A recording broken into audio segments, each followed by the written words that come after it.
Okay, so thank you all very much for being here.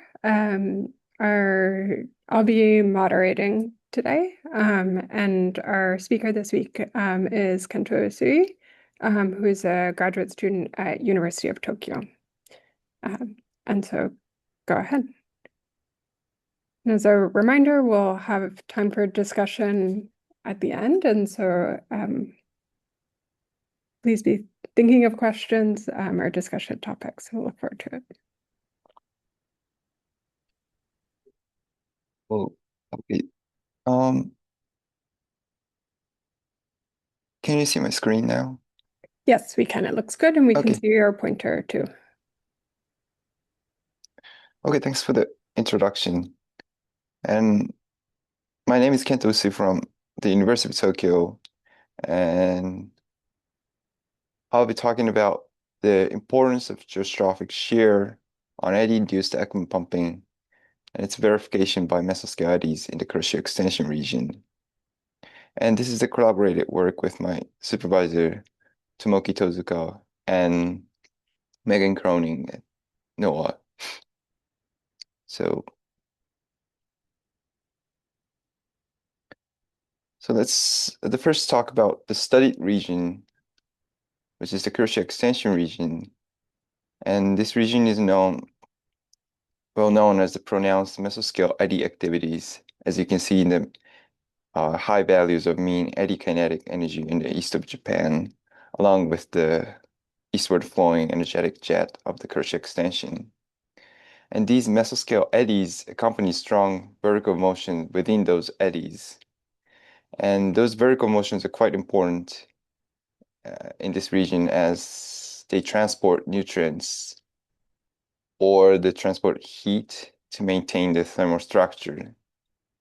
Or it can strengthen the subduction of mold water in this region that's formed around this recirculation gyre. So with these in mind, it's very important to understand the dynamics that's controlling the vertical motion within those mesoscale eddies.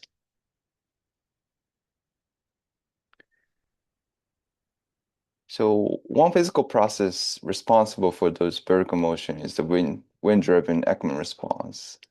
And we all know that in the northern hemisphere, the geostrophic Ekman current is to the right of the wind stress and is illustrated by this equation. And Ekman pumping velocity, which is given as the wind stress curl. But this simple formulation implicitly assumes that the ocean is horizontally homogeneous. That's why we cannot really use this theory to vertical motion within the mesoscale eddies or around the frontal regions. So there has been numerous studies to generalize this theory to mesoscale. One is to consider the relative vorticity of the ocean. So Stern 1965 showed that in the presence of relative vorticity, Ekman pumping velocity is given as this equation. And because of this relative vorticity, new terms appears. And this is often referred to as a nonlinear Ekman pumping velocity. And this term is important for interior of mesoscale eddies as it can create the pronounced spatial structures within mesoscale eddies with the dipole structure of upwelling and a downwelling. And another thing is that this because of this relative vorticity, Ekman pumping is induced even without the presence of the wind stress curl.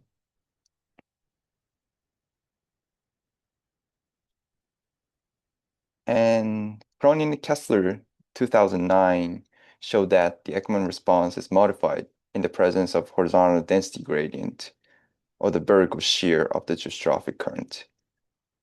The horizontal density gradient is connected to the vertical shear of the geostrophic current as thermal wind balance, and this geostrophic vertical shear appears in the equation of motion. And Cullen and Kessler showed that from the mooring observation at Cold Tongue Front at 2° north and 140 west, that the surface oceanic current relative to 25-meter, which is shown in the black arrow here, is to the left of the wind stress, though it is in the northern hemisphere. And this is due to the total oceanic current relative to 25-meter contains the geostrophic component and the ageostrophic Ekman component. And both of them has the comparable magnitude. And these Ekman spiral can be seen when subtracting these geostrophic component, which is indicated as this green arrow. So that they show the importance of considering the geostrophic vertical shear in frontal region when thinking about the Ekman response in the frontal regions.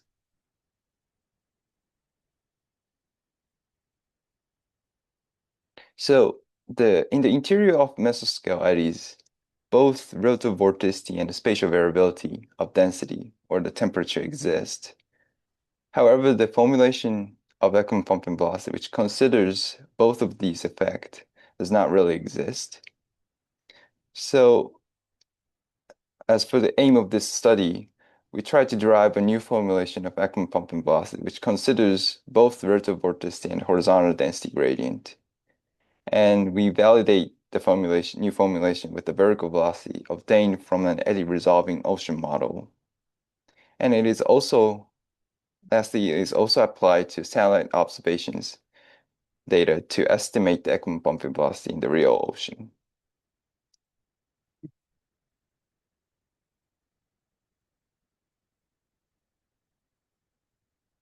So I'll explain the model and data we used for this study. So we used the OFS model for the eddy resolving ocean model, and it has a horizontal resolution of 1/10 degree and 54 vertical levels. And atmospheric forcing is taken from the wind stress of the QuickScat satellite. And vertical mixing parameterization is the KPP is used. And we analyze the three daily snapshots for this OFS model. And we have also used the satellite observation as listed in this here. And they have the horizontal resolution of 4 degrees. And we have used weekly data for this satellite observation.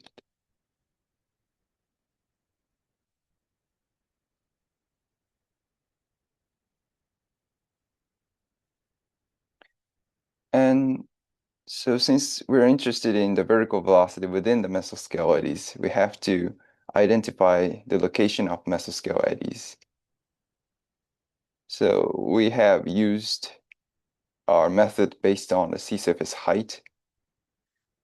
And we have only used the mesoscale eddies which has a radius larger than the 50 kilometers and lifespan longer than 12 weeks and found in this Kuroshio extension region is used for this study. And we have separate the variables into the eddy-induced perturbation field and the large scale field. And perturbation field is defined as the 10-degree latitude and 20-degree longitude loose spatial hyperfilter field. And large scale field is the remaining the residual field, locus filtered field. And these two panels shows the trajectories of mesoscale eddies used for this study, and left figure shows the observation, and the right figure shows the mesoscale eddies in the OFS model.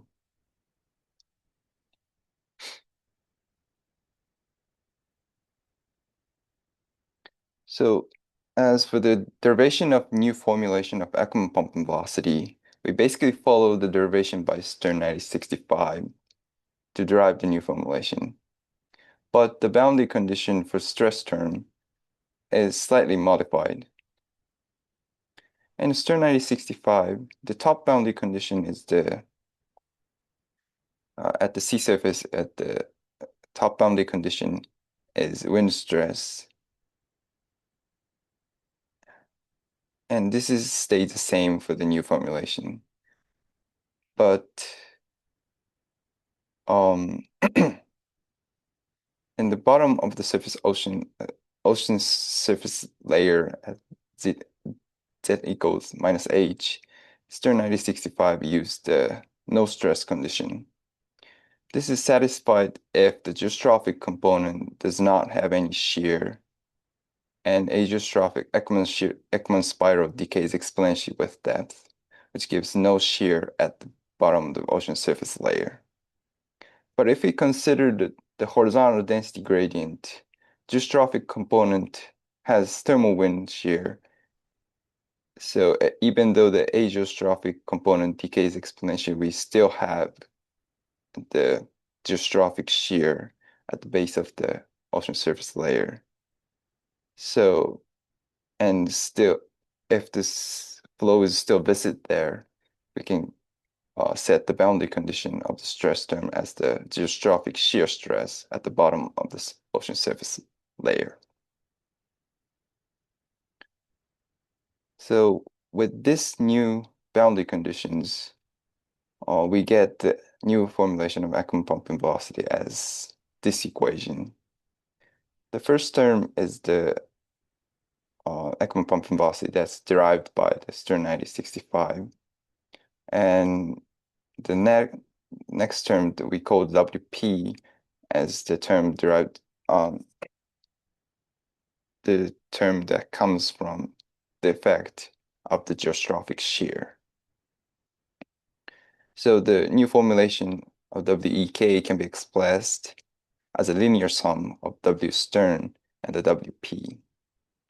And we note that this WP has a vertical dependency since tau P, which is geostrophic shear stress, is evaluated since we impose the boundary condition at the bottom of the surface ocean layer, z equals minus h, depending on the choice of this depth h, tau P differs, so this WP has a vertical dependency.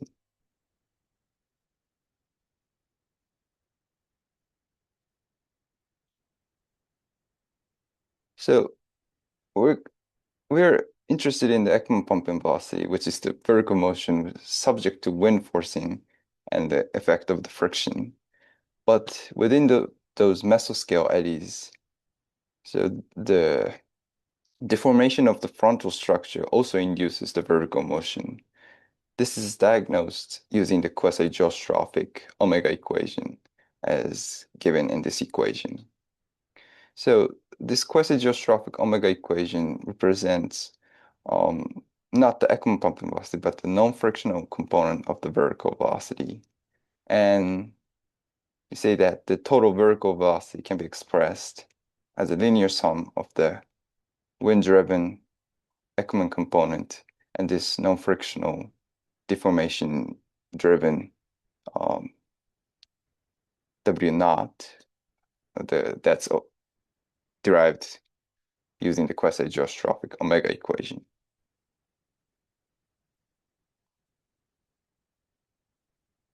So let's first look at the spatial structures of Ekman pumping velocity.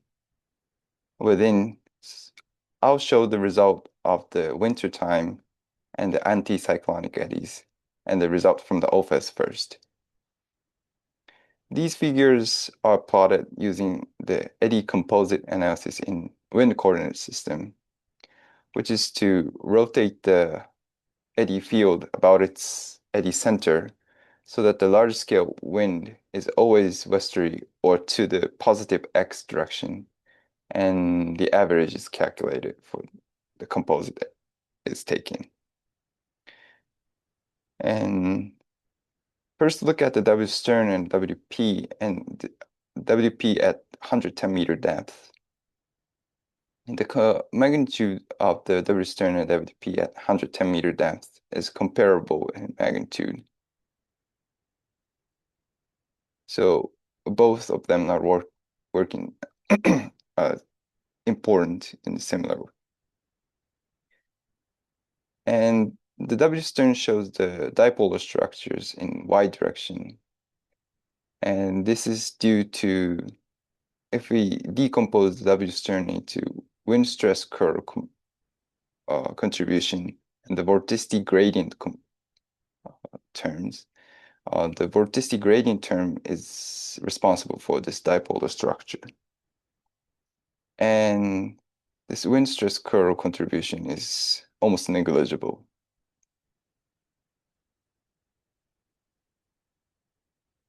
And looking at the WP, the location of the maximum amplitude of the WP is displaced slightly in the positive y direction. And this is due to the largest value of geostrophic shear is found in the positive y direction. And this is because the difference between eddy-induced high temperature perturbation in the anticyclonic eddies and the background northern cold water makes the density gradient or the temperature gradient the strongest in the northern part of the eddies. And that reflects the spatial structure or the displacement of the maximum amplitude to the positive y directions. So those two terms equally contribute to the spatial structures of WEK. So we're really interested in that if the spatial structure of Ekman pumping velocity actually explain the vertical velocity obtained from the eddy resolving ocean model. So looking at the 110-meter depth, the total vertical velocity, which is here W, doesn't really look like neither W stern nor WEK. We have a dipolar structure in the y direction, but we rather see dipolar structure in the x direction. And this is because, as I said before, this total vertical velocity contains the vertical velocity that's caused by the deformation of the frontal structures, which is diagnosed in the quasi-geostrophic omega equation.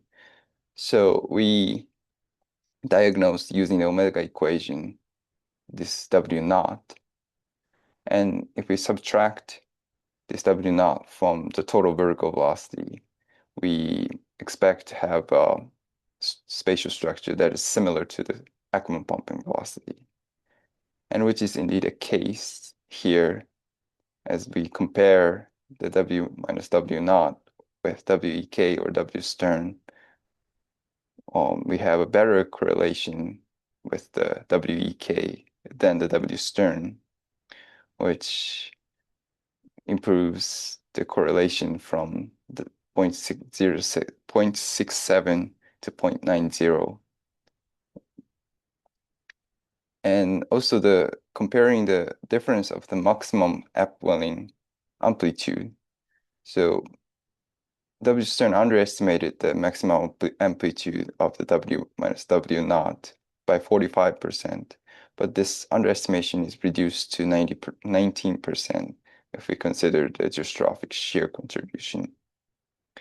So here we can say that the WEK better explains the amplitude and spatial variability of the W minus W naught, meaning that our new formulation well explains the vertical velocity subject to wind forcing quite well within the mesoscale eddies. So we have been looking at 110-meter depth. And actually this depth is where the root mean squared error between W minus W naught and WEK or W stern is minimum at 110-meter depth. And this depth, this RMSE value is smaller than the RMSE between the W minus W naught and W stern at any depth. And so why this 110-meter depth is selected for the suitable depth of that WEK appears. And actually, the 110-meter depth is deeper than the Ekman depth that's calculated using this formulation. And this 110-meter depth is comparable or even shallower than the surface boundary layer depth diagnosed in this KPP. And this means that the geostrophic Ekman shear spiral is well decayed at 110 meter, since this is deeper than Ekman depth. But the fluid is still viscid since it's within the surface boundary layer depth. And the KV is still large. Therefore, those two reasons, geostrophic shear stress dominates at the 110-meter depth, and therefore our new boundary condition for deriving the new formulation is well satisfied in this 110-meter depth. So that is why we can see that the better performance of WEK at the 110-meter depth.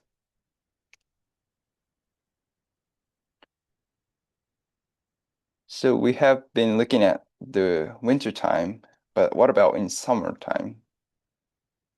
So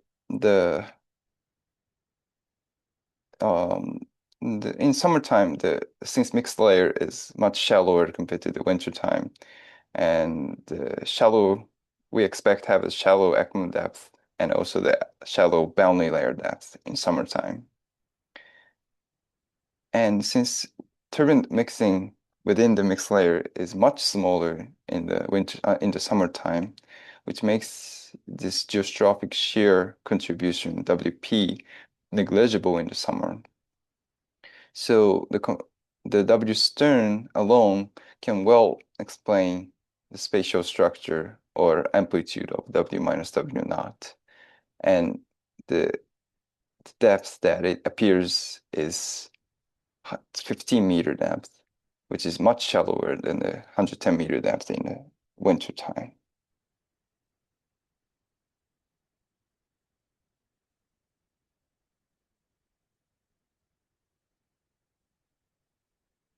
So lastly, we have used satellite observations to estimate the Ekman pumping velocity. So the geostrophic relative vorticity can be calculated from the sea surface height, and geostrophic shear stress is calculated using this sea surface density or sea surface temperature or salinity. And we have decomposed WEK into three components. The first one is the wind stress curl contribution, which is noted as W tau, and the relative vorticity contribution, which is W theta, and lastly, the geostrophic shear contribution, WP. And comparing the result from the OFS, which is shown in the below, and W theta and WP shows similar spatial structure. But even although we couldn't see any distinct spatial structure of W tau in the OFS, we do see some dipolar structure of W tau from the satellite observation. And we have also plotted the wind stress perturbation and the magenta arrow And we do see some wind stress perturbation over the anticyclonic eddies, and that is responsible for the spatial structures of W tau. And why do we see such wind stress perturbation only on the satellite observation and on the anticyclonic eddies? So this figure shows the sea surface temperature in color and surface winds in the magenta arrow and sea level pressure perturbations on the contour.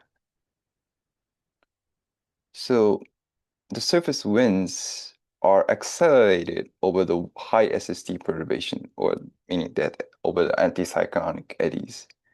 So this is due to the so-called vertical mixing mechanism of the warm acceleration of the surface winds over the warm SST region by the downward momentum transport by the turbine mixing and since it's heated from beneath. And we do also see some anticyclonic perturbations over the anticyclonic eddies. This is due to the balance between so since we do see also sea level pressure perturbation, this might be due to the balance between the pressure gradient force and the Coriolis effect. And this wind directional perturbation might also be due to the influence of the surface oceanic current that the surface winds that satellite observation actually uses a scatterometer that the surface winds the scatterometers that we use for the uh, getting the surface winds field is taken as a surface wind stress, so which means that the influence of the surface oceanic current is already included in the wind stress. So if we derive the surface wind from the surface wind stress, this surface wind field might be influenced by the surface oceanic current that causes this directional perturbation over the anticyclonic eddies. And since these kinds of mesoscale earth interactions are not actively considered in the office model, since this is the ocean general circulation model, so that is why we couldn't see any distinct spatial structures of W tau in the office model.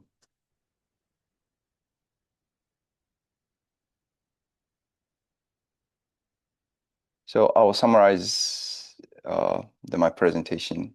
So there are several processes inducing the Ekman pumping velocity within the mesoscale eddies. The first is, of course, the wind stress curl, and eddy-induced SST perturbation modify the surface wind above, and this in turn feeds back onto the ocean as the wind stress or curl-induced Ekman pumping velocity. And since this is the mesoscale earth interactions, so we couldn't see any these effect on the result from the OFAS model. And also talking about the Ekman pumping velocity, we have shown that the oceanic point scale structures are also important as relative vorticity changes the Ekman pumping velocity as the nonlinear Ekman pumping. And also we have shown that the geostrophic shear also modifies the Ekman response and creates additional Ekman pumping velocity. And we have derived a new formulation which considers both of these effects. And we have validated using the office model. So this work has been recently accepted to Journal of Physical Oceanography.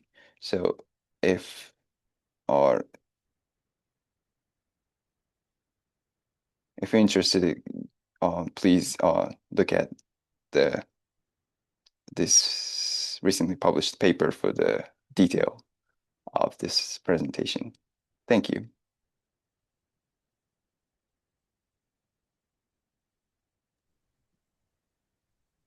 Great. Thank you thank you very much. That was a really nice presentation, and very interesting results. So, Open, are there any questions? We can start off. So the first question I had was, you said that you're evaluating this at the base of the boundary layer, which in the case you were looking at, at the base of the mix layer, which in the case that you were looking at was deeper than the Ekman depth. And I was wondering if you could comment on how this would change if the Ekman depth were deeper than the boundary layer or deeper than the mix layer. Um, so I think my so if I'm not sure if such case is actually exists, but if the Or if Ekman they were depth, closer to each other, yeah, right? I mean, Because here yeah, there's pretty far apart from each other. and I think that if the Ekman depth is much deeper compared to the boundary layer depth, so I think the Ekman at the base of the Ekman layer, we consider this depth to be inviscid. So the no stress condition will be much appropriate boundary condition. So that way, the the formulation by the boundary condition that's imposed at stern 9065 might be more appropriate Mm. choice, Mhm. and the the Ekman pumping velocity may reduce to only the first term of this equation. Mhm. Yeah, so I think yeah, so the if the Ekman layer is much deeper compared to the surface boundary layer, I think the the selection of the boundary layer might be different. Yes. Great. Thank you. Yeah, go ahead, Sarah. Yeah, this was really interesting. There, I wonder, there's sometimes discussion about the fact that the Ekman solution is um, a time mean solution and that there are time dependent components that can add extra wrinkles to this. And I wondered if you'd thought about the time varying aspect of the problem. I I think as for this analysis, I took a composite of uh, about more than 3,000 eddies. So I think this result is kind of looking at some kind of time mean state, or the high frequency uh, perturbations are kind of neglected in this analysis. Or so I think this analysis is focusing on the time mean state, but I do understand that the the the so Ekman response is in the longer than the inertial period. So I think the if it goes to uh, the shorter than the inertial period, I Mhm. think the solution may also affect it. Yes. Thanks.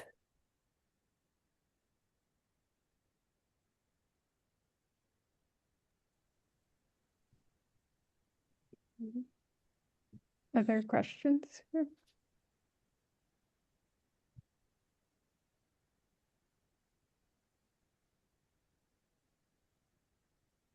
Maybe I can ask a follow-up question. You showed in the initial part in the winter conditions that you were um, adding your extra term, you were able to explain um, uh, most of the variance, but there was still maybe 19% not explained. Um, do you, what do you think might account for that? What's the next target to try and get a good match? I so I think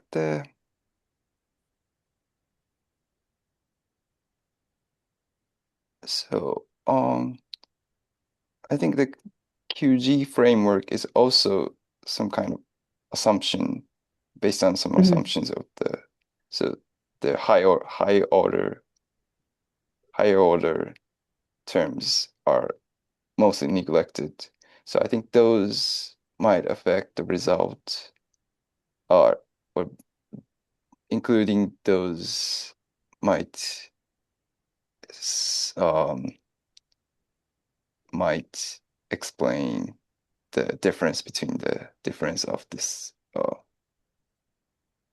10% difference, but I'm I'm not really sure about this. Yeah. I mean, it's an impressive skill score anyway, but Mhm. yeah, thank you. Shukar, go ahead.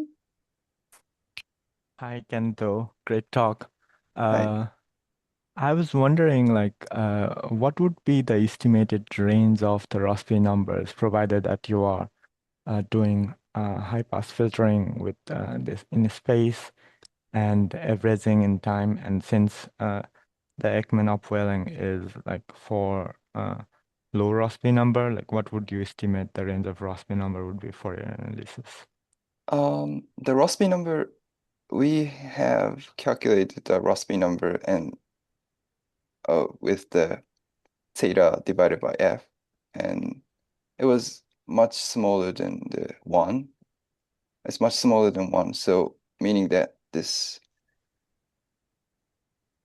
I think that Stern 9065 assumed that the Rossby number is much smaller than 1. I think in this regard, uh, our May analysis of the mesoscale eddies, I think this assumption still holds. No, I meant like because you are doing spatial filtering, and Mhm. the length scale is already changed when you do spatial filtering, and when you're doing averaging in time, the time scale has changed, right? So um, now the zeta may be a spatial filtered zeta. No, this Yeah. theta we used is not spatially filtered. This vertical velocity is not spatially filtered. Okay. Oh, this one is not spatially filtered. No, yeah. Oh, I see. So I think the spatial filter I used is showing this temperature perturbations, or Oh, so so all of the Ekman all of the Ekman this pumping being velocity or the vertical velocity obtained from the these uh are all calculated from unfiltered model outputs. yes, no, Oh, not filtered. Yeah. I see. Just from the composites. Yes. All right. Thank you.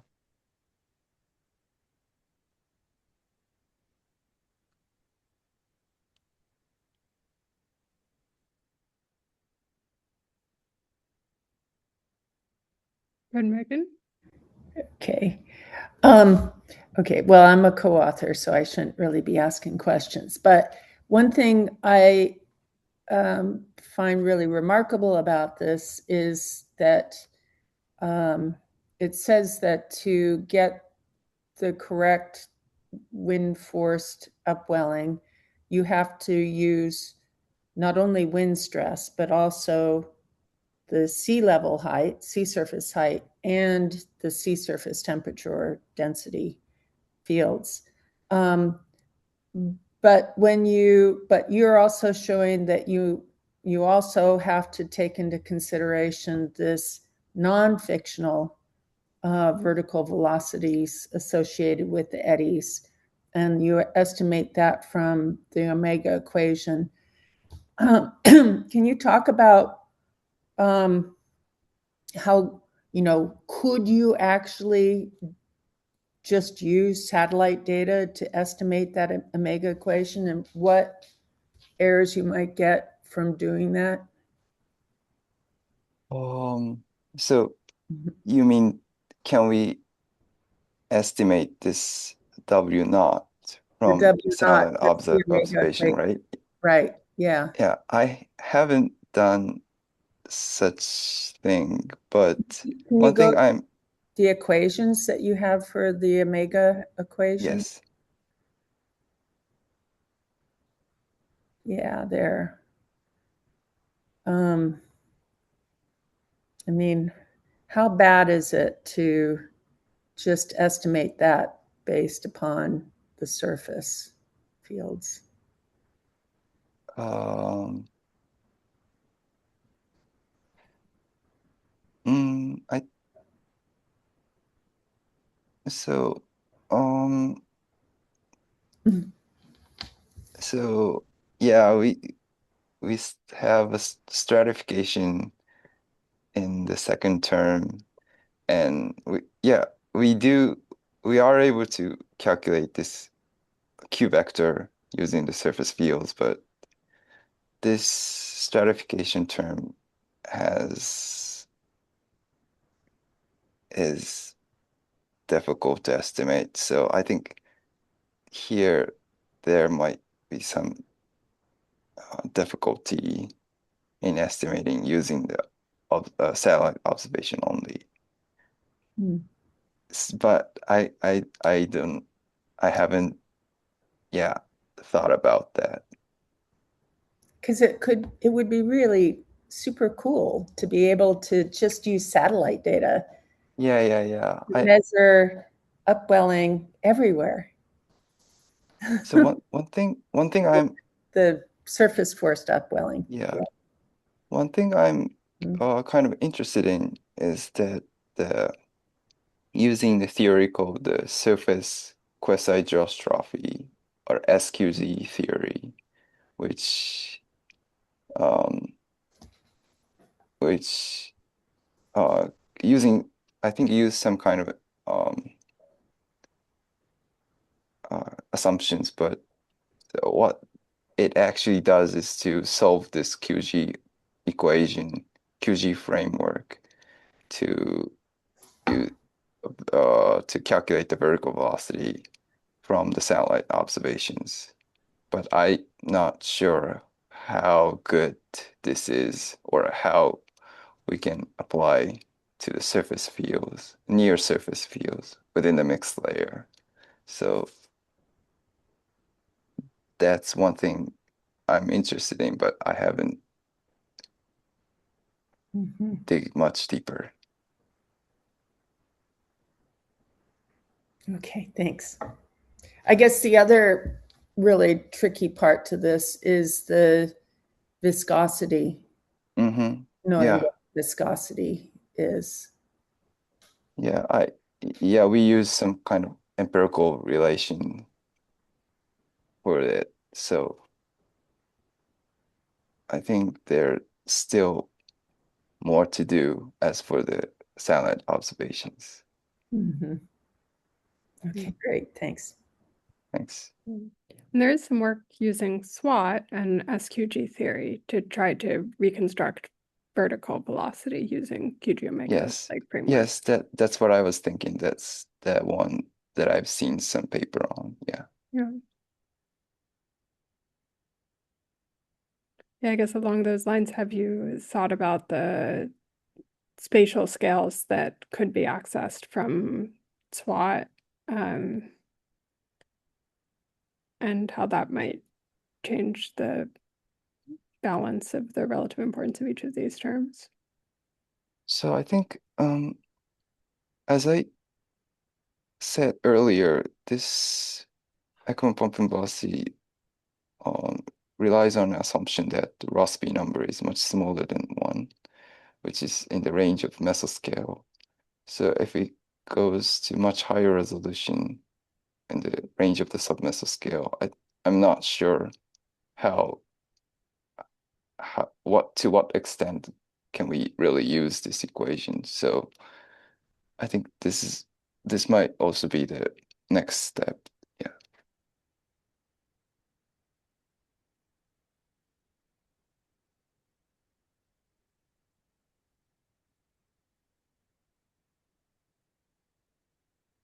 Are there any other questions?